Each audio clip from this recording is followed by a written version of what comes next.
بسم اللہ الرحمن الرحیم۔ السلام علیکم۔ امید ہے آپ سب خیریت سے ہوں گے۔ تو چلتے ہیں آج کے سبق کی طرف۔ تو آج کے سبق میں ہم حضرت عثمان غنی رضی اللہ عنہ کی صحابت کا واقعہ پڑھیں گے۔ ایک دن حضرت عثمان غنی رضی اللہ عنہ نے نبی کریم صلی اللہ علیہ وآلہ وسلم کی دعوت کی۔ جب نبی کریم صلی اللہ علیہ وآلہ وسلم حضرت عثمان غنی رضی اللہ عنہ کے گھر کی طرف تشریف لے جا رہے تھے تو حضرت عثمان غنی رضی اللہ عنہ آپ صلی اللہ علیہ وآلہ وسلم کے پیچھے پیچھے چل رہے تھے اور آپ صلی اللہ علیہ وآلہ وسلم کے قدموں کی تعداد گن رہے تھے۔ سرکار دو عالم صلی اللہ علیہ وآلہ وسلم نے جب پیچھے دیکھا تو مسکرا کر فرمایا، اے عثمان رضی اللہ عنہ، کیا کر رہے ہو؟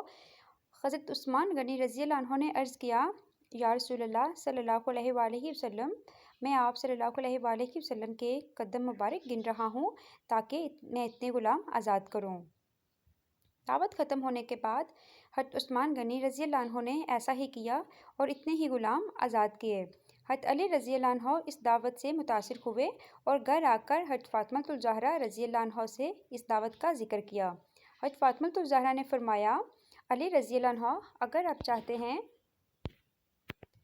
تو ٹھیک ہے، آپ رسول اللہ صلی اللہ علیہ وآلہ وسلم اور آپ کے اصحاب کو بلائیں اور میں دعوت کے لیے کچھ پکا لوں۔ حضرت علی رضی اللہ عنہ کے جانے کے بعد حضرت فاطمہ الزہرا رضی اللہ عنہ نے وضو کیا اور اللہ تعالیٰ کے حضور سربسجود ہو گئیں اور دعا مانگنے لگیں۔ اے اللہ، تیری بندی فاطمہ رضی اللہ عنہ نے تیرے حبیب محمد صلی اللہ علیہ وآلہ وسلم اور ان کے اصحاب کی دعوت کی ہے۔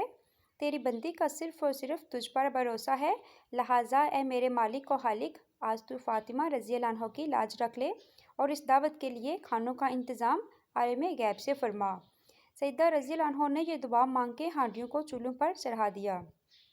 اللہ کے فضل و کرم سے تمام ہانڈیاں رنگ برنگ کے کھانوں سے بھری پڑی تھیں۔ جب سرکار دو عالم صلی اللہ علیہ وآلہ وسلم اپنے اصحاب رضوان علیہم اجمعین کے ساتھ تشریف لے آئے تو حضرت فاطمہ الزہرا رضی اللہ عنہ نے ہانڈیوں سے ڈھکن اٹھا کر کھانا ڈالنا شروع کیا۔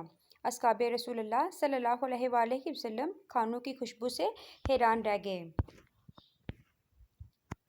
جب صحابہ کرام رضوان اللہ علیہم اجمعین نے کھانا کھایا تو کھانوں کی لذت نے مزید حیران کر دیا۔ نبی کریم صلی اللہ علیہ وآلہ وسلم نے صحابہ کرام رضوان اللہ علیہم اجمعین کو حیران دیکھ کر فرمایا، حیران ہو رہے ہو؟ تمہیں معلوم ہے کھانا کہاں سے آیا ہے؟ تمام صحابہ کرام رضوان اللہ علیہم اجمعین نے جواب دیا، اللہ اور اس کا رسول صلی اللہ علیہ وآلہ وسلم بہتر جانتے ہیں۔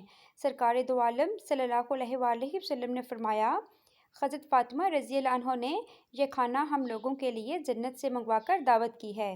سبحان اللہ۔ اس کے بعد حضرت فاطمہ الزہرا رضی اللہ عنہ پھر سربسجود ہو گئیں اور اس طرح دعا مانگنے لگیں، اے میرے مالک، حضرت عثمان غنی رضی اللہ عنہ نے تیرے محبوب کے ہر قدم کے بدلے ایک غلام آزاد فرمایا ہے۔ فاطمہ رضی اللہ عنہ کے پاس اتنی استطاعت نہیں کہ وہ غلام آزاد کرے۔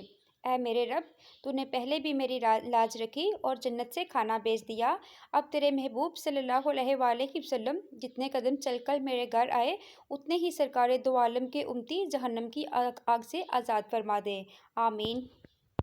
ادھر سیدہ فاطمہ الزہرا رضی اللہ عنہ اس دعا سے فارغ ہوئیں، ادھر جبرائیل امین علیہ السلام وحی لے کر بارگاہ خیر الانام صلی اللہ علیہ وآلہ وسلم میں حاضر ہو گئے اور بشارت سنانے لگے، یا رسول اللہ صلی اللہ علیہ وآلہ وسلم، اللہ تعالیٰ نے آپ کے ہر قدم کے بدلے 1000 گنہگار امتیوں کو بخش دیا اور جہنم سے آزادی عطا کر دی۔ سبحان اللہ۔ امید ہے آپ کو ویڈیو اچھی لگی ہوگی۔ کامنٹ باکس میں اپنی رائے کا اظہار دیجیے گا۔ ملتے ہیں ایک نئی ویڈیو کے ساتھ۔ اللہ حافظ۔